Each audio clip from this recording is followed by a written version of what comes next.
എന്തൊക്കെ ആഘോഷങ്ങൾ വന്നിട്ടുണ്ടെങ്കിലും നമ്മുടെ ഹൈലൈറ്റ് മാളിലൊന്ന് കയറിയിട്ടില്ലെങ്കിൽ എനിക്കൊരു സുഖമില്ല കേട്ടോ. ചിലപ്പോൾ പാലാഴിക്കാരൊക്കെ ഇങ്ങനെയൊക്കെ തന്നെയായിരിക്കും. ഹൈലൈറ്റ് മാൾ നമ്മളൊരു സ്വകാര്യ അഹങ്കാരമാണ്. അപ്പോൾ ഇത് ഞാനിവിടെ എത്തിയിട്ടുണ്ട്. എൻട്രൻസ് ഒക്കെ അടിപൊളിയാണ്, ലൈറ്റും കാര്യങ്ങളൊക്കെ വെച്ചിട്ട്.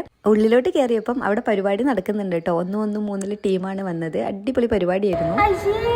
അങ്ങനത്തെ പേർക്ക് ആർക്കെങ്കിലും ഇട്ടുവോ പേരൊക്കെ? ഉഗ്രോ നയിക്കല്? അയ്യോ അതല്ല, പപ്പ ഉക്രൈനിലാണെന്നാ പറഞ്ഞേ. ഓളത്തിൽ അങ്ങനെ വന്നപ്പം മൈക്കിൻ്റെ സൗണ്ട് പോയി ഗൈസ്. എന്തായാലും അത് അവർ സെറ്റാക്കി അടിപൊളിയായി പരിപാടി നടത്തിയിട്ടുണ്ട്. നമ്മളത് മുഴുവൻ കാണാൻ നിന്നില്ല കേട്ടോ, നേരെ ഇറങ്ങിയിട്ടുണ്ട്. അപ്പോൾ ലച്ചുമോക്കൊന്ന് ജീപ്പിൽ കയറണമെന്ന് പറഞ്ഞു. ജീപ്പിലൊന്ന് കയറ്റി കൊടുത്ത് അവൾ ഹാപ്പിയായി. ഇനി ഒരു ഐസ്ക്രീമും കൂടി വേണമെന്ന് പറഞ്ഞ് അതും കൂടെ വാങ്ങിക്കൊടുത്തിട്ടുണ്ട്. ഇവിടെ കുറേ നേരം സ്പെൻഡ് ചെയ്തിട്ട് പോകണമെന്നായിരുന്നു വിചാരിച്ചത്.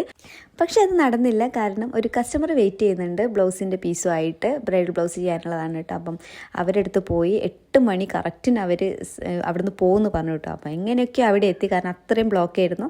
അങ്ങനെ ഞങ്ങളുടെ സാധനം കളക്ട് ചെയ്തിട്ടുണ്ട്. ഒരു ചായ കൂടി കുടിച്ചേക്കാമെന്ന് വിചാരിച്ചു.